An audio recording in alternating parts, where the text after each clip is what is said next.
Good evening, and thank you for checking in with the Easton Book Festival. We're delighted that today we have Danny Caine, the author of How to Resist Amazon and Why, and also How to Protect Bookstores and Why, the present and future of bookselling. But before we begin our interview, let me just say that Easton Book Festival is sponsored by Lafayette College, the Greater Easton Development Partnership, Pennsylvania Association for the Education of Young Children, Monarch Furniture, Unity Bank, Fidelity Bank, Kelly Nissan, Urco Federal Credit Union, and many other terrific supporters in town. So, Danny, you wrote this.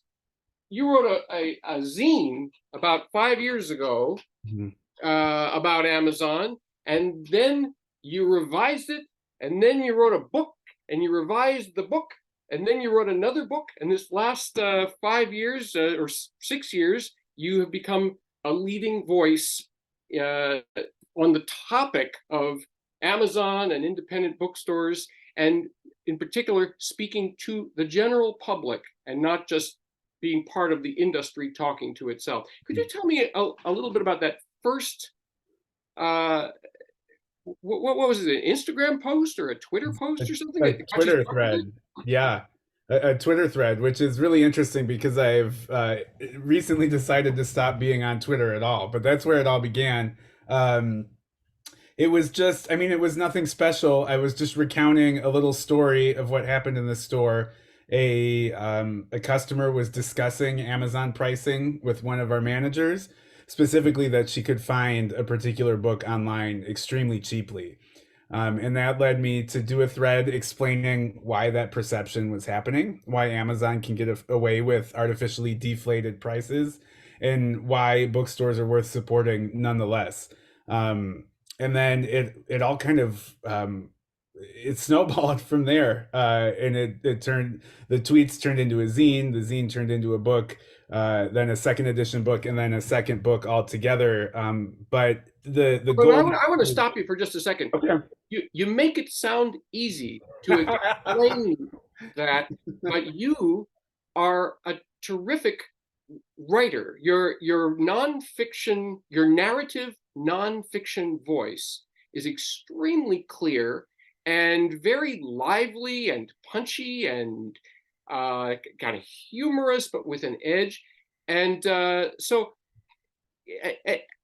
you're a bookseller, and I've known a lot of booksellers, and lots of booksellers aren't really very good writers. How did you develop this writing skill? Um, well, I mean, I studied creative writing in undergrad and through two master's degrees. I am a poet, and I have an MFA in poetry. So there's a lot of practice there. And throughout my studies, I've thought a lot about the question of what people call accessibility, which is a little bit of a dirty word in the poetry community. But I spent a lot of time thinking about audience and how to reach particular audiences. And it was always been a goal of this project to make this a broader conversation that booksellers can have with their communities. So you're absolutely right that this conversation was happening among booksellers quite a bit. Reaching back to Rebel Bookseller, which has sparked a lot of great discussions in the bookselling community as well. And I would argue that that's an interesting book for the general public as well. But the Amazon, I mean, we did such a Thank great you. job. We did such a great job um, having this discussion at conferences in the back rooms of bookstores. But if I thought if this is going to go anywhere, if anything is going to happen, we have to broaden this conversation. And so that's been the idea of this project from the beginning, is to make this stuff compelling to a broader audience and to convince the general public that bookstores are important and that Amazon is dangerous. Well, it is certainly true that people love Amazon.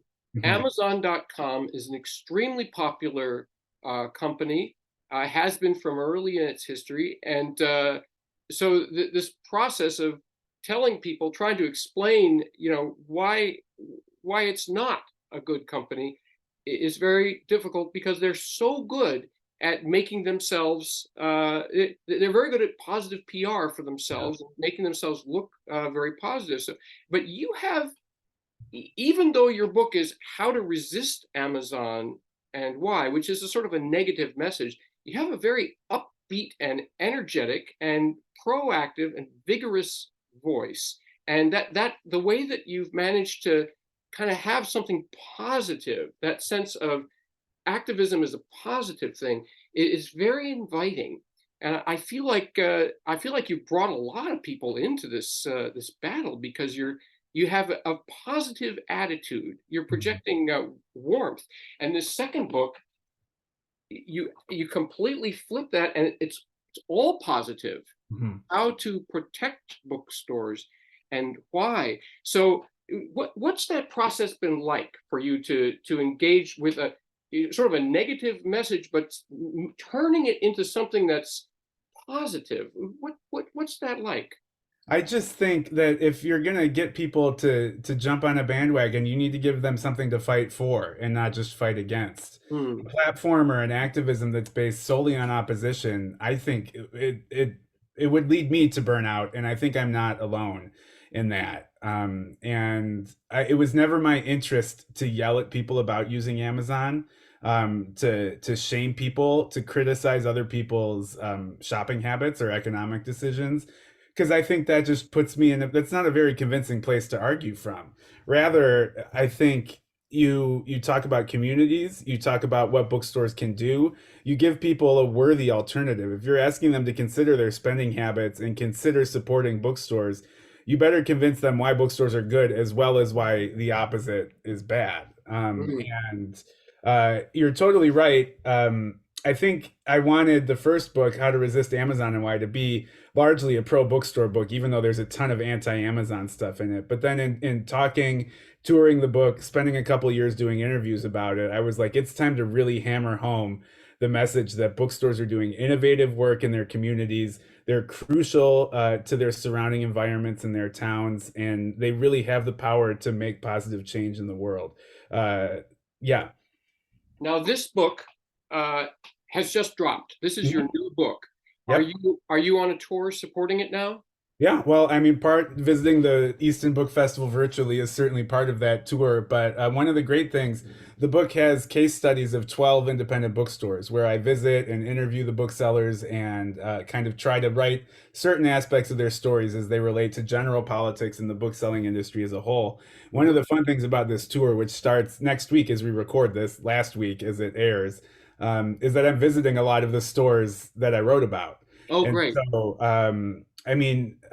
the first leg of the tour, I'm visiting Moon Palace in Minneapolis, A Room of One's Own in Madison, and Bookends and Beginning in Evanston. And those are all bookstores I wrote about. So, So so I you visited these bookstores can. and talked to the owners about their journeys. And why don't you just sort of describe what the methodology is in this book? Sure. Yeah, I knew I wanted to. The questions at the heart of the book are, why do bookstores need protecting and why are they worth protecting? And I knew there's no single answer to that question. And the thing about independent bookstores is that they're independent. They represent their communities. So you ask one question about bookstores, you're going to get 100 different answers. I knew it wasn't going to be a book about my bookstore because I didn't want to make it seem like I had all the answers. And so I picked 12 bookstores that represented different interesting parts of the last couple of years of bookselling, political points in general, different visions of bookselling. And then I just thought about how I could get there cheaply. It's really wonderful to publish with a publisher like Microcosm or like Seven Stories, your publisher, but you don't get a ton of money in advance when you sign up to make these books. So I had to scrap together these research strips based on where I could go with my car or where people could help me get to financially. But the positive part about that So, is, so you drove to Washington D.C. You yeah, drove to Athens, Georgia. You drove to Minneapolis. You sort of right, drove around the Midwest and as far yeah. as and also to Paris. I did not drive to Paris, but I Oh, was fortunate enough that there was a great European bookselling conference that flew me out as a speaker, and then I tacked on a trip to Paris. uh, I was able to get from Prague to Paris, but not from Kansas to Paris. But yeah, I think the positive part about that is the Midwest is often represented as red states or flyover country, and I was able to highlight that there's really interesting progressive activist book selling happening even in flyover country. So while it seemed like a limitation, I was able to make a broader point that even in the middle of the country, you've got people doing really interesting things. I just loved your profiles and the way that you have extended quotes from your interviews, and you talk to some really interesting people Mhm. who came into book selling from all sorts of different directions, and then who found themselves in the midst of, you know, craziness. I mean, can you talk about some of what happens to some of the booksellers in this book? Oh yeah, I mean the first one that leaps to mind is Moon Palace Books in Minneapolis, which is two doors down from the third precinct, which is the police station that burned in the protests in the aftermath of George Floyd's murder. And just they handled that situation with such grace and integrity and believing in protecting and serving their neighborhood. They were really leaders. It wasn't something they endured. It was a way that they made sure to make their neighborhood a better place even in the midst of chaos and the horrific violence of the Minneapolis Police Department. And they continue to be a leading voice in their neighborhood. Then I talked to a couple. There are three Black-owned bookstores in the book, and each of them encountered those protests. It was a tremendously difficult time for Black-owned bookstores because they were just inundated with orders, which you seem like it would be a good thing, but a small business like that just isn't designed to withstand $3 million worth of orders in 24 hours. And a couple of them almost folded with the pressure. One of the booksellers I talked to, Danny Mullen from Chicago, she first learned about George Floyd's murder because her email inbox started filling up with orders for books like White Fragility. And she saw these orders rolling in and she's like, oh my God, I think something bad happened. And then she checked the news and saw about George Floyd, which is just a horrifying story. It would make anybody want to quit, but she persists to this day. And she's a leading voice in literacy and making her little corner of Chicago a better place. So you're right. These are really amazing people. It was such a joy to talk to them. This was a book I was sad to finish because it was so fun to write. Oh my. Well, I mean, your history is of to writing another one and writing another one. So I Yeah. have no doubt that you will. And by the way, you mentioned your publisher, Microcosm, which is a remarkable story in Mhm. itself. The Microcosm Publishing, which sort of started as a zine distributor and zine publisher in Portland, and the founder, Joe Beal, I guess in the last decade or so, made the decision himself not to sell to Amazon, which is it seems suicidal for Mhm. any publisher to decide I'm not going to sell to the biggest distribution channel. And but Joe has been very supportive of these kinds of autonomous movement, people first, grassroots, you know, independent on mental health and vegan and Yeah. especially bicycles. Mhm. But I love that he came forward for you in this context and picked up your Amazon zine and then brought you through this process. And it seems like it's just a great marriage. Yeah, it's a wonderful partnership. I really love their stance. I had heard about their stance against Amazon and their moves to avoid selling to them before this project even started. And then when I made the zine, I was self-publishing it and selling it through the store and whoever wanted some could email me. And I was spending a lot of time at home stapling zines. And then I got a message from Joe asking if he could publish his own version of it. And I was like, oh my God, thank you. I need the help. And I'm so glad a company like Microcosm reached out because I knew that they put their money where their mouth was in terms of Amazon as well. And then he really encouraged me to turn it into a book. He gave me a green light and a blank check basically to do whatever I wanted for the second book. And they've been really amazing partnering with this. It's another incredible thing about them is like it's not just a matter of I'm not going to sell to Amazon anymore. In order to fully do that, they had to build their own warehouses. They do their own distribution. It's a very kind of punk DIY way of doing things on a grand scale because we're talking on the warehouse scale. But they've got warehouses in Portland and Cleveland now, and they're doing their own distribution. So when you say I'm not going to sell to Amazon as a publisher, really what that means is I'm going to do everything myself. And they've done amazing work. And if you ask them, it's a great business decision because they've seen tremendous growth as a publisher since they made that decision. They're having a bit of a hard time getting other people to sign on like that. But at least for them, it's been really smart and really great. And it's been a joy to work with them. Well, that is fascinating, and it's counterintuitive, but it really, to stand up to a bully seems like something that everyone is advised to do. Right. Yet, most of us, we would rather not bother, or we'd rather not, take whatever knocks might be coming our way. But they obviously kind of pushed through the Yeah. difficulty. Now, I want to go back to Amazon just Mhm. for a minute because this is a remarkable day after for all of us who have been battling Amazon.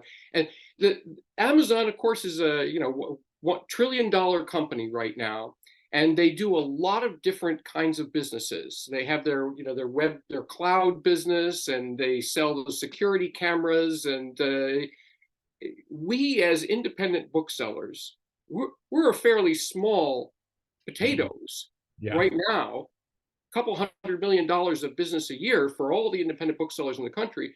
Nothing compared to this behemoth that Amazon has become. Books are not their big, thing anymore, and yet we have a special relationship with Amazon because we were the first thing Yeah. that they kind of went after. And so it's funny that now that, well, why don't you explain what happened yesterday? Yeah, well, we were the canary in the coal mine a little bit. We've been calling for years for exactly what happened yesterday. So yesterday, as was, excuse me, as was long anticipated, the FTC, under the leadership of Lena Khan, who's a prominent anti-Amazon scholar, sued Amazon on anti-monopoly, antitrust grounds. The Federal Trade Commission of the United Yep, States of America has sued Amazon, the for being a largest monopoly. corporation, for being a For monopoly. anti-competitive behavior. Yeah, it's a major step forward in the antitrust movement that even in my short bookselling career has gone from a fringe idea to kind of the center of economic policy, which is just thrilling to see, and I'm really thrilled to be part of the conversation that led to this moment.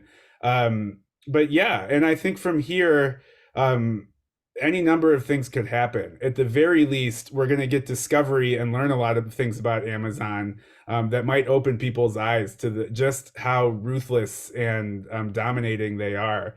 And even if the lawsuit goes nowhere, these big companies act different when they're under this kind of scrutiny. And we might see Amazon self-imposing a lot of things that the lawsuit is calling for anyway, and dialing back some of these ruthless anti-competitive behaviors. But I mean, there's been a lot of really positive antitrust momentum in the courts recently anyway. The Penguin Random House Simon and Schuster merger was blocked based on antitrust grounds that it would have too big of a share of the market. So that's positive news. This lawsuit might work. Some people think it certainly has bones. And we'll see. It's been a long time since the government brought this kind of action, but it's really exciting for the pro-competitive people who have been calling for a level playing field for years. Well, communication, really is a big part of this, and I think that what the role that you and also Stacy Mitchell from the Institute for Local Self-Reliance and the American Booksellers Association, all these different types of voices, not powerful voices, but logical, reasoned, rational, persistent. Yeah. I think there's really been an important change. Now, correct me if I'm wrong, but are you and Lena Khan similar in age? We are. Yeah. I I mean, think Lena is actually younger than me. I feel that this is a generational Yeah. shift that's happened, and that we're kind of in a new era. And it's interesting. We have an author who's going to be at the book festival named Raina Lipsitz, who's written a book called Rise of the New Left. And she interviewed Alexandria Ocasio-Cortez, and essentially looking at young people who were energized by the Bernie Sanders campaign in 2016. And the the possibility that there is some kind of transformation that's taking place and that can really help to make the United States, at least, a bit more humane, even in this strange era that we're in, is something Yeah. that I think is something to hope for. We Yeah. need something to hope for. Right. Well, and that's the power of positive storytelling, and why I think even the most critical books need a glimmer of excitement, or just the idea of something to build towards. I mean, yesterday we got the Amazon lawsuit from the FTC, and then yesterday at midnight we heard that the WGA strike was over, and the Writers Guild of America basically got everything they were asking for from the studios, and we're just seeing a tremendous upswell in labor activity too. And you've got the auto workers on strike, got the actors on strike, you've got an Amazon warehouse that got unionized, and there's just a lot of momentum with labor too. And I think that's great news, and it ties into this younger generation of the newly revitalized left. But people do need something to be excited about and to work towards. And good news needs to be celebrated because there's so much bad news. It's so easy to get discouraged, but it's really Yes, hard to build something if you don't have something to hope for and something to work towards. yes, yes. And certainly, if it bleeds, it leads. The Yeah. media will tell you the bad news. The bad news, there's a hurricane, it's going to wipe us all out. Everybody will click on the Weather Channel, and then it turns out that it was just a rainstorm. And they sold a lot of advertising, though. So Yeah. the tendency to push bad news is it makes money to Yeah. do. Right.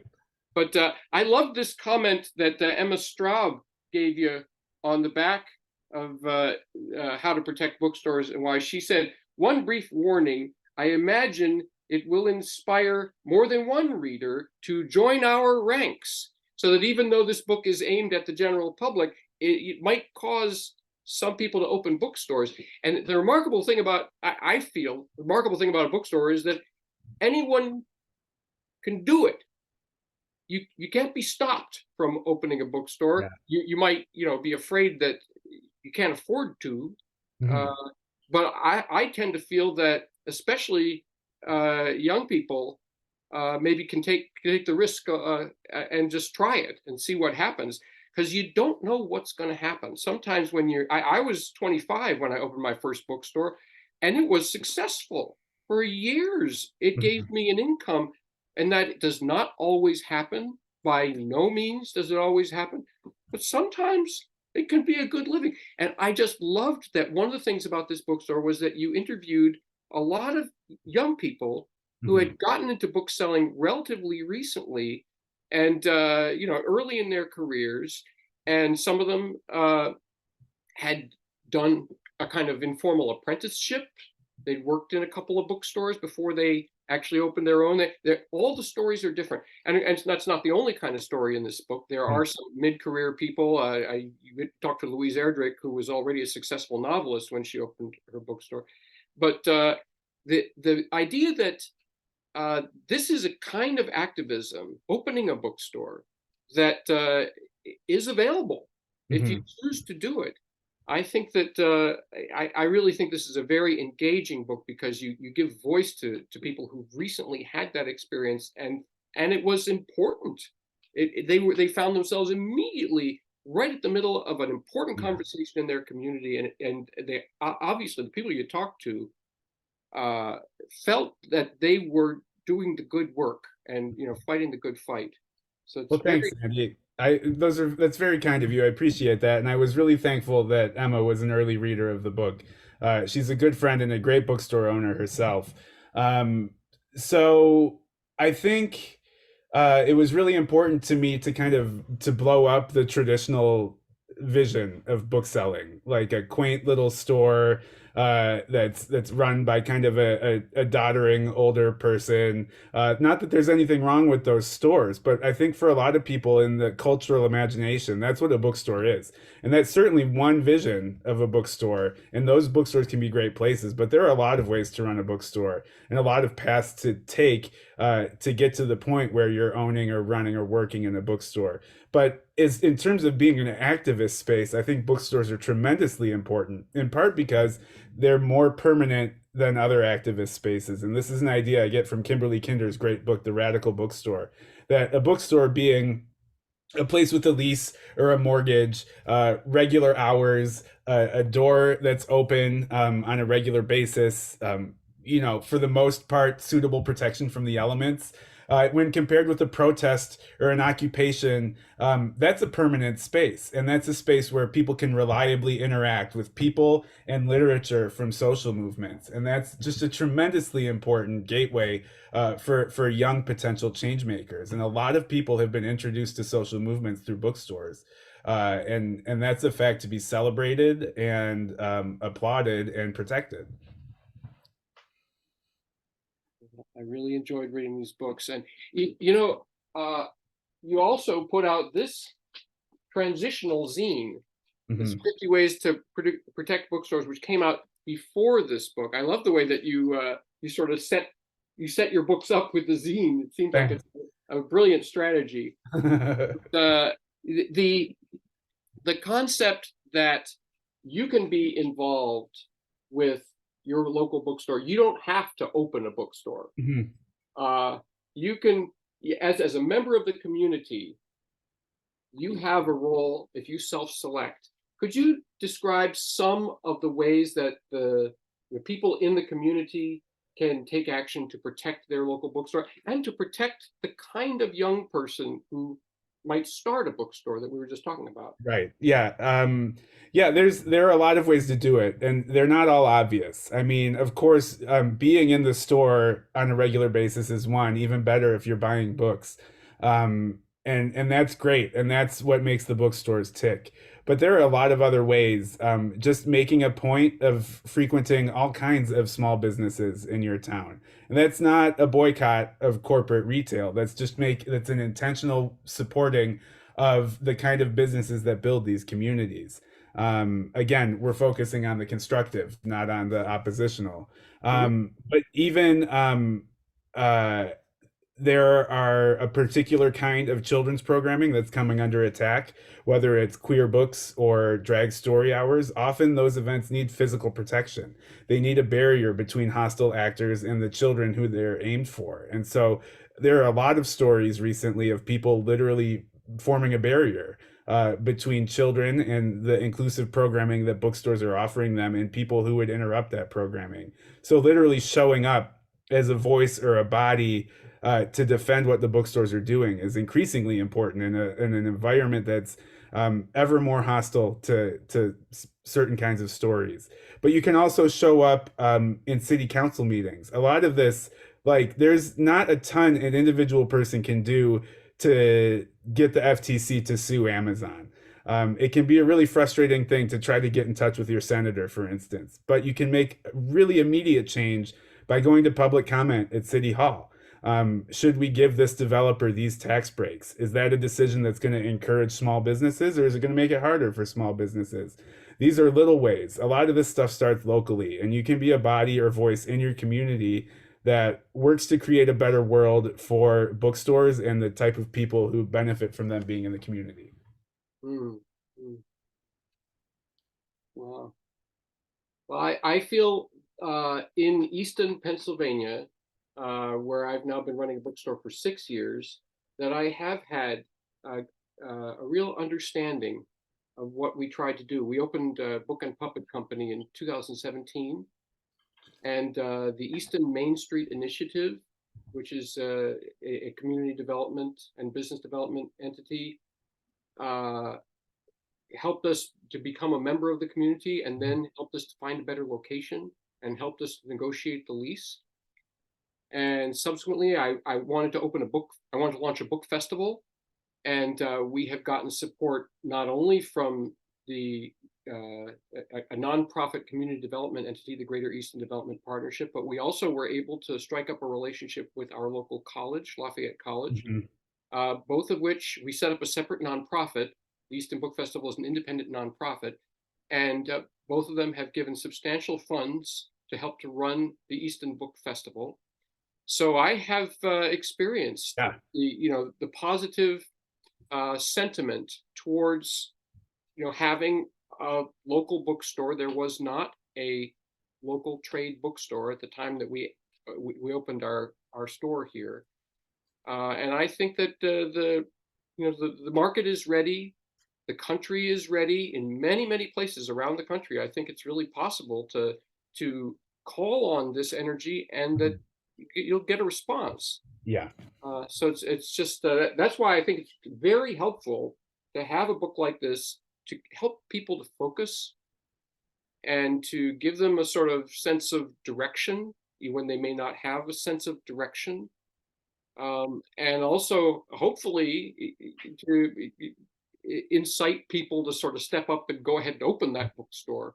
Now, one of the things that's really been striking in the last 15 years is the rise of new methods of funding Yeah. bookstores. When I got into business in the mid 80s, it was very difficult to even get a small business association loan, for an SBA loan for a bookstore, because there had been a ruling that the government couldn't be involved in speech, and that for the SBA to give a bookstore a loan was the government being Mhm. involved in speech. This kind of thing has totally turned around. It is now, while it's still tough to get loans, there's a completely different way that people are used to socially motivated companies underwriting themselves. Could you Mhm. tell a couple of the stories of some of the people in this book that you spoke to and how they funded their stores? Yeah. Well, I'm really glad to hear about the various ways you got going there in Easton. And just to like during your intro to this talk to hear how long that list of sponsors was, it made me happy because that's just evidence of how much buy-in you've got there in your community for what you're doing. And I think that's a great example of exactly what we're talking about. Yeah, it is a challenge, and I think it stops a lot of people who would otherwise make great booksellers. But there are people are creative and tenacious. There's always good old crowdfunding, which I love because it's like a literal direct community investment. I mean, that is a community saying, we believe in this, and even in small increments, we're going to support it with our dollars. And there are You're talking about countless stories. GoFundMe or Yeah, or Kickstarter, Kickstarter or anything like Indiegogo. that. And I mean, Yeah. from little examples, the first black owned bookstore, Black Garnet Books in St. Paul, crowdfunded an ADA accessible entrance and power door for $5,000. And that's great. I love that because that's the community saying like we believe in this bookstore and also that it should be accessible to all kinds of bodies. All the way to like during the pandemic, City Lights I think raised $250,000 on Kickstarter to continue their iconic work there in San Francisco, which is by no means a cheap place to rent. I remember that they were in real danger, and they Yeah, put out a call for help, and the response was amazing. right. People all over the world helped to fund that. Yeah. There's also bookshop.org. A lot of people are taking incremental steps. They'll open up a storefront on Bookshop, build a personality and an audience online, and then they can leverage that into, say, buying inventory for a pop up. And then they partner with local businesses that already have spaces to do pop up sales. Then they leverage that into a permanent storefront. And so, whereas I think traditionally, you would think you need a lease and $250,000 to open a bookstore, people are taking it in smaller steps and building their brand slowly and building their audience in incremental ways. And there are just dozens of examples of folks who have done that really successfully over the last couple of years. I wish it was easier. I wish that funding was a little bit easier to get to, but it's been inspiring to watch people get creative and work around that issue. Now, Danny, you are currently serving on the board of the American Booksellers Association, and what is the American Booksellers Association? Could you explain that? Because I think that the American Booksellers Association has been kind of uh, standing behind and underpinning and being produced by booksellers for the last 120 years. Yeah, more than a But century. yeah, but in the last decade, it seems to me that it's really gotten very engaged in this national conversation. Yeah, and that's, I mean, that's thanks in part to the great leadership of the CEO, Allison Hill, who's been, since day one of her tenure, has been working this antitrust fight like nobody's business. She's really amazing in how hard she's working for this. So the American Booksellers Association is the trade association for bookstores. It represents bookstores in their interest. It provides programming, education, conferences for booksellers, and also relevant to this conversation, advocacy. And it partners with groups like PEN America or the National Coalition Against Censorship, or in this case, the Institute for Local Self-Reliance, to really put policy pressure towards these massive goals, like Amazon reform or antitrust reform. And they're really a leading voice in that. And one of the states that's involved in the lawsuit helped ABA write a white paper about a lot of these issues that showed up in the lawsuit. And so ABA has been right there, I mean, for decades, talking about fair competition and leveling the playing field. In the 90s, there were a couple big lawsuits against the big chains talking about fair wholesale discount prices. The strategy has evolved since then. But I mean, lately, doing the research and the education and the outreach about antitrust reform and fair competition, in addition to really doing a lot of great work fighting these book bans that are popping up all over the country, they've been a leader in the freedom to read and the freedom to be able to run a bookstore and thrive as a bookstore in a really challenging environment to do both of those things. Well, those of us who are involved with the American Booksellers Association are very proud of our association right now. And Thank you. I Yeah. have to say, I've always felt that the American Booksellers Association is an extremely unusual trade organization Yeah. because it invites people to join with the businesses that are members of it right now. And that invitation is an invitation to accept future competitors. Hmm. Most trade organizations, they don't want more people entering their business, but we bookstore owners want more people to Yeah. compete with us. We're not scared of competition. We encourage people to Yeah. join us. So it's a wonderfully inclusive organization. It really is. It's amazing how collegial and supportive the broader bookstore community has been of me and of each other. And I've made some really dear lifetime friends with people who are technically my business competitors. But again, we have bigger goals. I think where so many of us are focused on not making money or squashing competition, but rather making the world a better place, and just giving people access to books. And we don't think about it competitively, many of us. We think about it in a way that's collective and in a way that looks at how we can help each other accomplish these goals. Well, in regards to this antitrust lawsuit against Mhm. Amazon that was just launched yesterday, to the delight of those of us who've been fighting for it for so long, Yeah. that's in many ways about competition, isn't it? Mhm. I mean, you and I run independent bookstores, and we both have a website where we'll both sell you this book, which means that we are competing for the viewer to buy Mhm. this book. I want you to go to bookandpuppet.com and buy this book, and Danny wants you to go to the Raven Books and buy this book. And which of us is going to win? You know, I want to get rich selling this book. But that's not true, obviously. You know, I'd be delighted if you bought it from him, and he'd be delighted if you bought it from me. Right. But Amazon.com is the one that wants to squash Mhm. competition. And that's the reason that the Federal Trade Commission is going after them, and with Right. just cause. This is a just lawsuit. And, the American people will benefit if there's more competition. And, Amazon ought to stop trying to, successfully quash competition. And I think that I have just explained this very poorly. And I feel that this book does a really great job. And You explain what underpins this lawsuit in a series of chapters where you kind of take them on, you take Amazon on very specifically on specific practices, and you make it feel personal. You put me in the shoes of the delivery driver who driving an Amazon van that has a surveillance camera right in the van, and that if I glance to my rear view mirror, the surveillance camera sends a demerit signal back to it makes me feel just like him. And that's the thing that I think is remarkable about this, is it really helps you to figure out what's the problem with this, the most popular company in the world that we all have to use and find ourselves stumbling into all the time. Why is that a problem? And you do a really good job of explaining it. And so I think I want to wrap things up now, but Okay. I want to just say that I really appreciate the fact that you've gone to this effort over the last 7 years, and obviously you were the indispensable